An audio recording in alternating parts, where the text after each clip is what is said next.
بسم اللہ الرحمن الرحیم نحمدہ ونصلی علی رسولہ الکریم اما بعد۔ رمضان المبارک کی آمد بہت قریب ہے۔ اس مہینے کی احادیث میں بہت زیادہ خصوصیت، فضیلت اور اہمیت بیان کی گئی ہے۔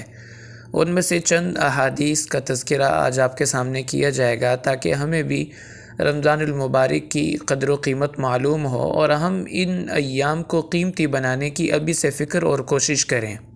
اس کی قدر و قیمت کا اندازہ حضرت علی رضی اللہ تعالی عنہ کی ایک بات سے لگایا جا سکتا ہے۔ حضرت علی فرمایا کرتے تھے کہ اگر اللہ تعالیٰ نے اس امت کو عذاب دینا ہوتا تو رمضان کا مہینہ کبھی نہ دیتے۔ گویا کہ رمضان المبارک کا مہینہ اس بات کی دلیل ہے کہ اللہ تعالیٰ اس امت کو نوازنا چاہتے ہیں اور جنت کی نعمتوں سے مالا مال کرنا چاہتے ہیں، اس لیے اللہ نے اس امت کو رمضان کا مہینہ عطا فرمایا۔ تو پہلی بات یہ کہ رمضان المبارک اللہ تعالیٰ کی رحمتوں، برکتوں اور بخششوں کا مہینہ ہے۔ یہ وہ مہینہ ہے جو اللہ تعالیٰ نے صرف اس امت کو دیا۔ پہلے کبھی کسی امت کو رمضان المبارک کی خصوصیات اور برکتیں نہیں دی گئیں۔ اس امت کی عمریں پہلی تمام امتوں سے چھوٹی ہیں، لیکن قیامت کے دن ان کا اجر و ثواب اور جنت میں ان کے درجات سب سے اونچے ہوں گے، اور یہ سب کچھ صرف اور صرف رمضان المبارک کے مہینے کی وجہ سے ہوگا۔ دوسری خصوصیت کہ یہ وہ واحد مہینہ ہے جس کا نام قرآن پاک میں صراحتاً ذکر کیا گیا، اور کسی بھی مہینے کا نام صراحتاً قرآن پاک میں نہیں ملتا۔ اللہ تعالیٰ ارشاد فرماتے ہیں شہر رمضان الذی انزل فیہ القرآن۔ اور تیسری خصوصیت کہ سال کی تمام راتوں میں سے صرف رمضان کی ایک رات کا نام قرآن نے صراحتاً بیان کیا، جبکہ باقی سال کی 364 راتوں میں سے کسی بھی رات کا کوئی نام قرآن میں نہیں ملتا۔ اللہ تعالیٰ ارشاد فرماتے ہیں انا انزلناہ فی لیلۃ القدر۔ تو یہ بھی رمضان کی خصوصیت اور اہمیت پر دلالت کرتا ہے۔ اور چوتھی خصوصیت کہ تمام آسمانی کتابوں کا نزول اسی بابرکت مہینے میں ہوا ہے، جیسے قرآن پاک رمضان کی 27 تاریخ کو نازل ہوا، حضرت ابراہیم علیہ السلام کے صحیفے 3 رمضان میں نازل ہوئے، حضرت داؤد علیہ السلام پر زبور اللہ نے 18 رمضان کو اتاری، موسیٰ علیہ السلام کو تورات کی تختیاں 6 رمضان کو ملیں، اور عیسیٰ علیہ السلام پر انجیل 12 رمضان المبارک کو اتاری گئی۔ تو گویا کہ یہ مہینہ تمام آسمانی کتابوں کے نزول کا مہینہ ہے، اور اس مہینے کو کتاب الہی اور کلام الہی سے خاص مناسبت حاصل ہے۔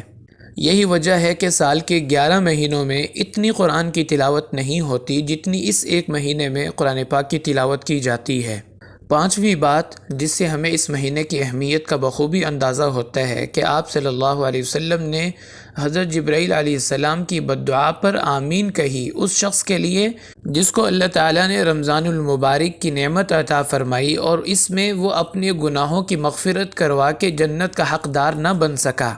گویا اس نے رمضان المبارک جو اللہ تعالیٰ کا مہمان ہے اس کی ناقدری کی۔ اب بددعا کرنے والے حضرت جبرائیل علیہ السلام جو تمام فرشتوں کے سردار ہیں، اور اس بددعا پر آمین کہنے والے تمام انبیاء کے سردار، بلکہ اولین اور آخرین کے سردار، اس سے اندازہ لگائیں کہ یہ بددعا کس قدر خطرناک ہے اور ہمیں اس سے بچنے کی کتنی کوشش اور فکر کرنی چاہیے۔ چھٹی بات کہ سلف صالحین 6 ماہ پہلے سے رمضان کی تیاری اور اس کی منصوبہ بندی شروع کر دیتے تھے اور اللہ سے رمضان کی دعائیں مانگا کرتے تھے، اور جب رمضان ختم ہو جاتا تو باقی سال اس نعمت عظمیٰ پر اللہ کا شکر ادا کرتے اور اپنی کوتاہیوں پر توبہ اور استغفار کرتے۔ گویا ان کا پورا سال رمضان المبارک کی خوشبوؤں سے معطر گزرتا تھا۔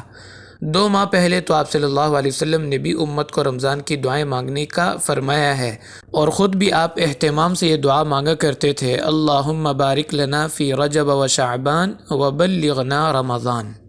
7ویں بات جس سے رمضان المبارک کی اہمیت اور قدر و قیمت معلوم ہوتی ہے وہ یہ کہ اگر مرنے کے بعد اللہ تعالیٰ انسان سے اس کی ایک فرمائش کے بارے میں پوچھیں جو اس کی نظر میں سب سے اہم ہو، اور اس سے پوچھا جائے کہ کون سی تیری ایک خواہش ایسی ہے جس کو ہم پورا کر دیں، تو مشائخ نے لکھا ہے کہ وہ فوراً بولے گا کہ یا اللہ مجھے رمضان کا ایک دن دے دیں۔ یعنی ایک دن رمضان کا اتنا اہم ہوگا اس کی نظر میں کہ وہ کسی اور نعمت کا مطالبہ نہیں کرے گا، صرف رمضان کا ایک دن اللہ سے مانگے گا۔ اب تو اللہ بغیر مانگے ہمیں پورا مہینہ دے رہے ہیں، تو ہمیں کتنی قدر کرنی چاہیے اور اس پر اللہ کا کتنا شکر ادا کرنا چاہیے۔ 8ویں بات کہ سلف صالحین کے ہاں عام سوچ یہ تھی کہ جس کو زندگی میں جتنے زیادہ رمضان ملے اس کا اتنا ہی اپنے سے افضل اور نیک سمجھتے تھے۔ گویا کہ ان کے ہاں نیکی کا معیار رمضان المبارک کی کثرت سے لگایا جاتا تھا۔ تو جو عمر میں بڑا ہوتا تھا اس کو اپنے سے اچھا اس لیے سمجھتے تھے کہ اس کو رمضان المبارک ہمارے سے زیادہ ملے ہیں، اور جو عمر میں چھوٹا ہوتا تھا اس کے بارے میں یہ سوچتے تھے کہ اس کے گناہ ہمارے سے کم ہوں گے۔ تو ہمارے سلف صالحین ہر ایک کو اپنے سے اچھا سمجھتے تھے اور اچھی نظر سے اس کو دیکھتے تھے، اور ان کے ہاں نیکی کا معیار رمضان المبارک کی کثرت سے لگایا جاتا تھا۔ 9ویں بات کہ یہ جنت کا مہینہ ہے، اس میں جنت کی سیل لگ جاتی ہے۔ سیل میں کیا ہوتا ہے؟ کم پیسوں میں زیادہ چیزیں مل جاتی ہیں، تو سارا سال لوگ سیل کا اور سیزن کا انتظار کرتے ہیں۔ بالکل اسی طرح یہ ماہ مبارک جنت کی سیل کا مہینہ ہے۔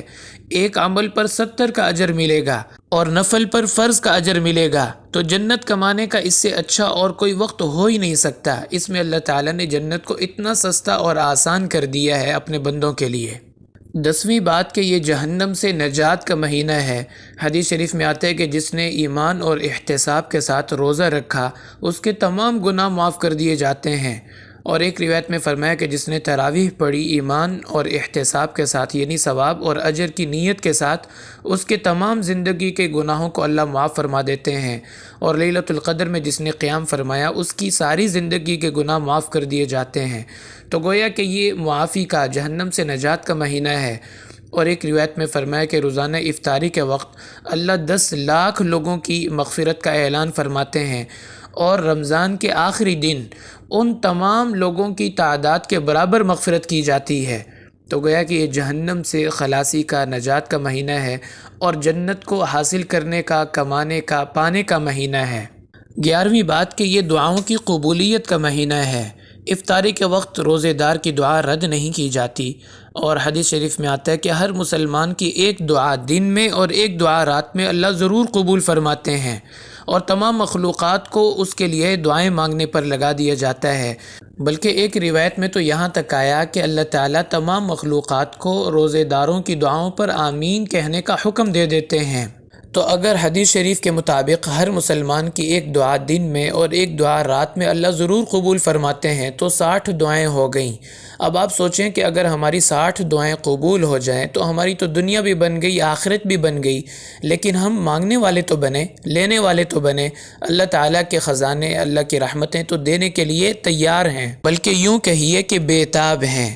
صحیح کہا کسی شاعر نے کہ راہ دکھلائیں کسے، کوئی راہرو منزل ہی نہیں، طور تو موجود ہے موسیٰ ہی نہیں۔ تو اللہ تعالیٰ دینے کے لیے تیار ہیں، کاش کہ ہم لینے والے بنیں۔